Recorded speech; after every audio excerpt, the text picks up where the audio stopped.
Bismillahirrahmanirrahim. Assalamualaikum warahmatullahi wabarakatuh. Alhamdulillahirabbil alamin, adada khalqih wa ridha nafsih wa zinata 'arsyihi wa midada kalimatihi. Wassalatu wassalamu ala Rasulillahil karim wa ala alihi wa ashabihi ajmain. Amma ba'd. Mahasiswa semester 1 mata kuliah studi kemuhammadiyahan yang saya cintai, saya hormati dan saya banggakan. Alhamdulillah pada hari ini kita bisa berjumpa kembali. Dan hari ini kita akan membahas satu topik yang menarik mengenai identitas gerakan dan ideologi Muhammadiyah. Setelah minggu lalu kita membahas mengenai bagaimana sejarah berdirinya Muhammadiyah, di mana letak berdirinya Muhammadiyah, dan apa sih tujuan berdirinya Muhammadiyah. Pada hari ini kita akan lebih mengupas kembali bagaimana identitas gerakan ini dan bagaimana ideologi yang berkembang di dalamnya.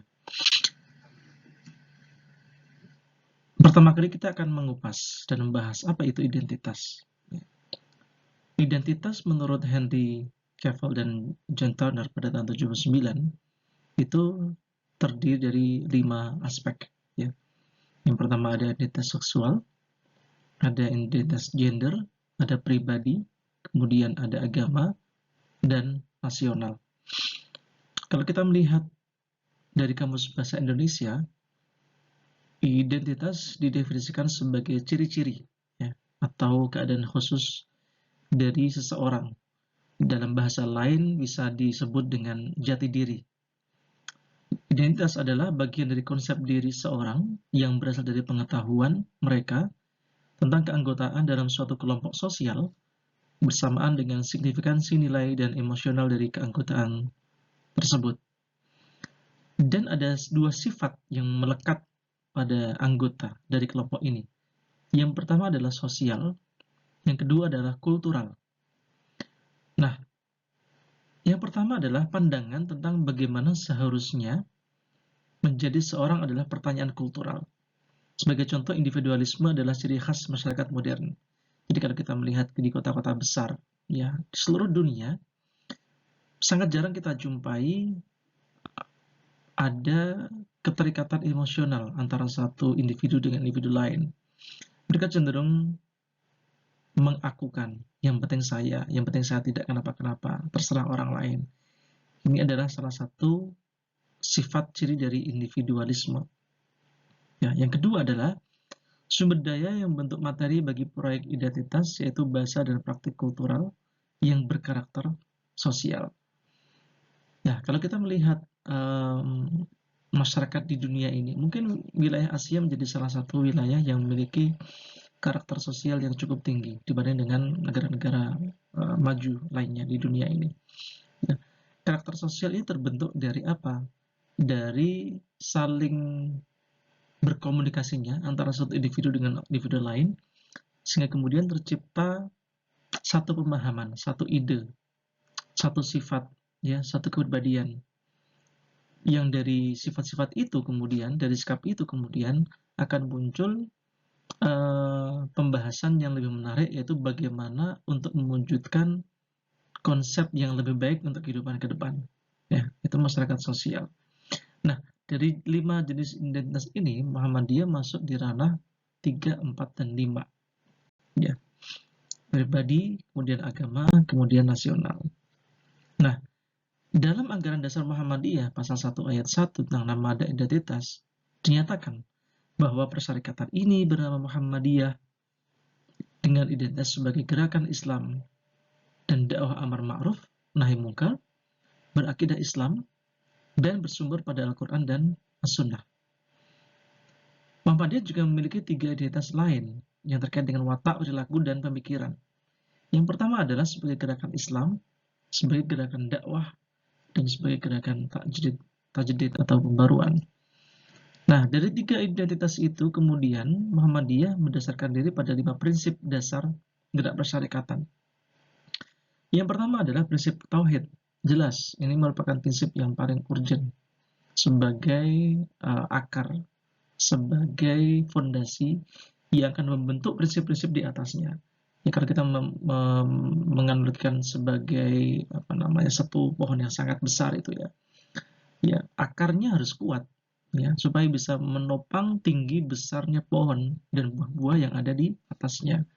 Kalau akarnya tidak bagus, fondasinya tidak baik, maka pohon ini cepat tumbang. Sama dengan rumah misalnya. Ada sebuah bangunan ya, rumah ataupun gedung dan sebagainya. Tentunya fondasi awal itu harus kuat. Sehingga rumah mau dibangun berapa level, berapa tingkat pun akan kuat, kokoh ke atasnya. Yang kedua adalah prinsip ibadah. Tentunya sebagai gerakan Islam, ibadah menjadi salah satu hal yang membedakan satu individu dengan individu lain. Ya, tentunya sebagai seorang Muslim, penghambaan diri kepada Allah sebagai Tuhan semesta alam itu menjadi penting bagi Muhammadiyah. Yang ketiga adalah prinsip jamaah atau kemasyarakatan. Prinsip ini kemudian menjadi aspek penting bagi Muhammadiyah dalam mewujudkan kegiatan sosial kemasyarakatan dan praktek-praktek sosial yang ada di masyarakat, baik dari ranah pendidikan, kemudian ranah perdagangan, muamalah, dan seterusnya. Kemudian prinsip gerak dan kemandirian dakwah, bahwa Muhammadiyah sebagai organisasi kemasyarakatan juga tidak bisa lepas dari hal yang bersifat kemandirian dalam aspek apapun itu. Ya, terutama dalam aspek berdakwah, bagaimana kemudian Muhammadiyah mampu membiayai diri mereka sendiri tanpa minta bantuan dari pihak lain. Kemudian ada prinsip gerak dan tajdid. Nah, yang pertama adalah prinsip gerakan Islam. Segala yang dilakukan Muhammadiyah, baik dalam bidang pendidikan dan seterusnya, tidak dapat dilepaskan dari usaha untuk mewujudkan ajaran Islam. Ajaran Islam ini kalau diberikan sebagai nadi, denyut, atau nafas, yang tanpa manusia itu bernafas, maka dia tidak bisa melaksanakan berbagai macam aktivitas. Ya. Dan ini diyakini oleh Muhammadiyah bahwasannya gerakan Islam adalah wajah nyata dari Muhammadiyah. Kalau kita melihat, misal kalau kita ke negara-negara tetangga, kita bertanya, ada yang tahu apa itu Muhammadiyah dan siapa Muhammadiyah? Mereka cenderung tahunya adalah Muhammadiyah adalah satu dari dua ormas Islam terbesar di Indonesia, mungkin selain Nahdlatul Ulama ya. Yang jelas ada penyematan gerakan Islam. Ini menjadi titik krusial bagi Muhammadiyah. Yang kedua, kalau kita berdasarkan pada surat Ali Imran ayat 104, Muhammadiyah meletakkan khitah untuk strategi dasar perjuangannya, yaitu menyeru, mengajak masyarakat kepada amar ma'ruf nahi munkar. Apalagi kita berada di masyarakat Indonesia yang sangat heterogen. Ya, di daerah manapun tidak ada masyarakat yang sama atau homogen. Tentunya perlu pendekatan-pendekatan secara kultural untuk bisa menjangkau masyarakat tersebut sehingga mereka mendapatkan dakwah Muhammadiyah secara komprehensif. Kemudian sebagai gerakan tajdid adalah bagaimana Muhammadiyah ini memaksimalkan ajaran Islam dalam Al-Quran dan Sunnahnya. Yang boleh jadi kita sering mendengar bahwa Muhammadiyah ini adalah gerakan yang terang-terangan meluruskan ajaran-ajaran yang menyeleweng dari Islam, misalnya khurafat, syirik, bid'ah, dan seterusnya. Kemudian yang kedua adalah pengertian ideologi. Ya. Muhammadiyah ini gabungan dari ideologi ini berasal dari bahasa Yunani, gabungan dari kata eidos, gagas atau konsep, dan logos atau ilmu, yang secara umum diartikan sebagai sekumpulan ide, gagasan, keyakinan, dan kepercayaan yang menyeluruh dan sistematis. Dan dalam arti luas dimaknai pedoman normatif yang dipakai oleh seluruh kelompok sebagai dasar cita-cita dan keyakinan yang dijunjung tinggi. Secara fungsional, ideologi dimaknai seperangkat gagasan tentang kebaikan bersama, atau tentang masyarakat atau negara yang dianggap paling baik. Dan secara struktural berarti suatu sistem pembenaran seperti gagasan dan formula politik dan setiap kebijakan yang diambil oleh penguasa. Dan kemudian kalau kita melihat pada aspek ideologi komprehensif ya, ini banyak macamnya. Ideologi Islam itu ada ideologi ekonomi, sosial, administrasi, hukum, ya, dan seterusnya. Nah, ideologi Muhammadiyah itu apa?